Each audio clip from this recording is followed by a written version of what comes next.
Olá, amigos.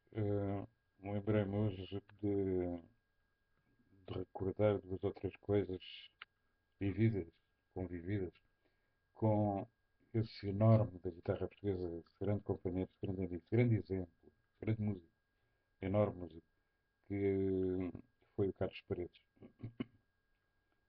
Tratavam sempre ao Barroso, exato, enorme, durante algum tempo até de privação quase constante. Saíamos muito, atuávamos muito por aí.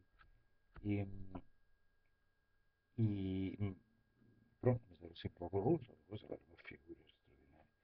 Ele distraía-se absolutamente de tudo, da vida, abstraía-se. Uh, e um dia, inclusive, foi daqui de Lisboa até ao Porto, até à Póvoa de Varzim, sempre a falar da música, da guitarra. Ele não tocava nada, o pai dele é que tocava muito bem, depois passámos a Coimbra, depois ele começou a evocar coisas.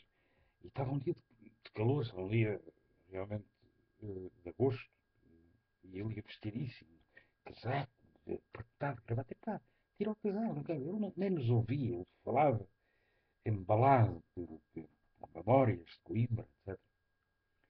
E, e chegou lá para o Brasil e perguntou: "Oh, Barroso, onde é aqui os duches da casa de banho?" Eu estava no duche. Pois, eu bem disse, ias ficar com. Mas eu não faço ideia onde é que são os duches. Mas tu não és licenciado em Educação Física, tu não tens a obrigação. E para ele tinha obrigação, por simplesmente em todos os pavilhões gimnodesportivos, o espetáculo ia ser um pavilhão gimnodesportivo, de saber onde é que eram os duches, as casas de banho, as instalações, os balneários, etc, etc, etc. Uh, Escusado será dizer que quando foi anunciado no palco, estava ainda tudo nu no duche. Alguém foi chamá-lo. Bem, realmente o Carlos não pode vir, teve que entrar, salvo erro, o Carlos do Carmo na altura, é que salvou a questão. É outro Carlos, então, eh, com, com a sua diplomacia habitual, não é? Eh, Porque o Carlos Paredes realmente não estava não estava em condições de momento.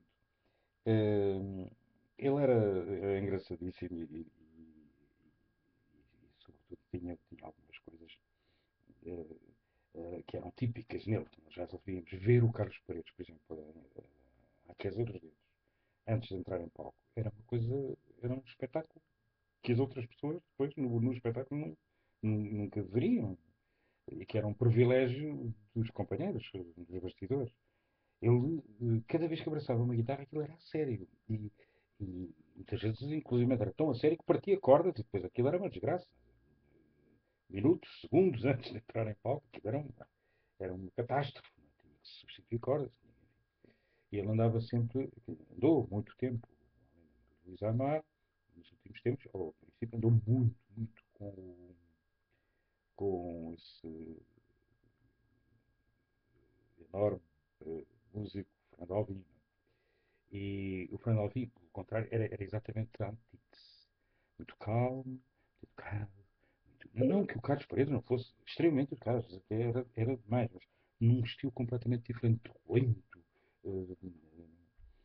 Nós chamámos a Bela e o Monstro, porque o Fernando Alvim, que é calvo, não é? E já era, mas tinha uma forma de pentear o cabelo, assim, a tapar o alto da cabeça e tal, tinha aprendido com barba, aquilo só saía do quarto, nos hotéis e tal, devidamente com aquilo articulado, com o edifício construído. O Carlos Paredes não, quer dizer, era o produto natural em brutos, chamemos assim, tal e qual como saía do duche, assim, apareciam, sempre com muita vivacidade, sempre com um grande fulgor. O fulgor que ele tinha na sua música, de certo modo, era um fulgor que vinha dele mesmo, de dentro de si mesmo. E, e uma vez, eu tinha também aquele hábito, eu tenho aqui pano de limpar óculos, dá para dar a ideia da flanela com que ele limpava o braço, limpava o braço, limpava o braço repetidamente, nervosamente, antes de entrar em palco, e um dia até lá fora, em direto para, em televisão, para milhões e milhões e milhões de telespectadores, ele leva o pano de limpar o braço da guitarra, não é? E depois não sabe o que é que há de fazer ao pano. E então põe o pano, mais ou menos faz isto.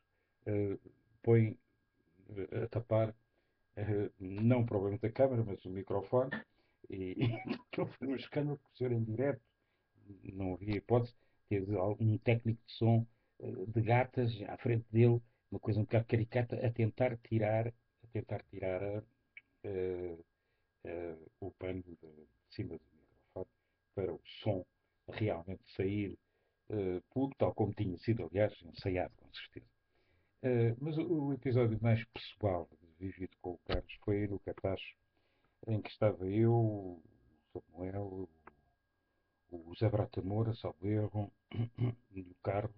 Éramos o elenco dessa noite, não sei, posso estar a ser injusto, estar a esquecer-me de mais alguém, mas éramos realmente os artistas a atuar nessa noite.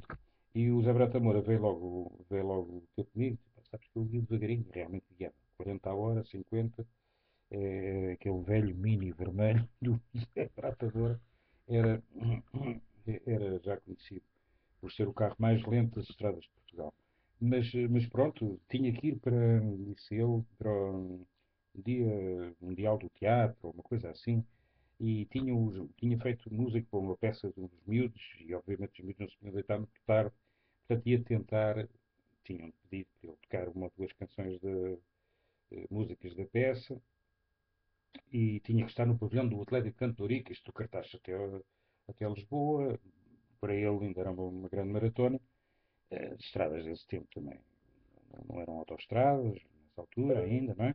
E então, sim senhor, estou numa situação em que tenho de ser o primeiro para ir mais depressa. Ok, eu espero, fico para depois. Pronto. Passado 10 minutos aparece-me o Carlos Paredes a dizer: oh, Barroso, eu estou naquela situação em que posso ter que sair também a qualquer momento e tal. Está bem, já sei, deixe estar, eu entro. Então. E assim aconteceu, assim que ele tocou dois ou três temas e falei, ali, ops, sai do palco. Eu, pronto, é a minha vez, entrei, digo aos músicos, bom, vamos atacar. Estávamos avisados, já estávamos todos prontos. Vamos, sentámos, ao fim de duas ou três canções, reentra o Carlos Paredes, espantosamente, eu fiquei sem perceber nada. E agora então, senta-se, eu e o Fernando Alvim, atrás, assim um bocado comprometido, e plum, plum, plum, blalarim, tum, tararam, tararam. Ora bem, o que é que aconteceu? Bom, o que é que aconteceu? O que aconteceu é que depois ele saiu, na altura não tivemos a oportunidade de ver, eu tornei a entrar para completar a minha atuação, também não tinha tocado dois ou três temas, e ele no fim estava lá à minha espera, lívido. Oh Barroso, eu fiz uma enormidade, uma indelicadeza. Pá, Carlos, mas não tinhas que ir lá para. Não estavas naquela situação de ir para. Não, eu estou numa situação de intestinos, não quero saber. Estou numa situação. Coisas que acontecem.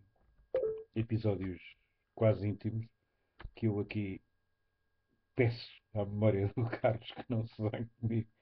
Mas realmente um homem de um fulgor extraordinário. E deu para aqui para lembrarmos durante uns minutinhos e compartilhar convosco memórias desse fabuloso músico que foi e continuará a ser Carlos Paredes, o enorme, o maior da guitarra portuguesa. Fiquem bem. Eu hei de voltar.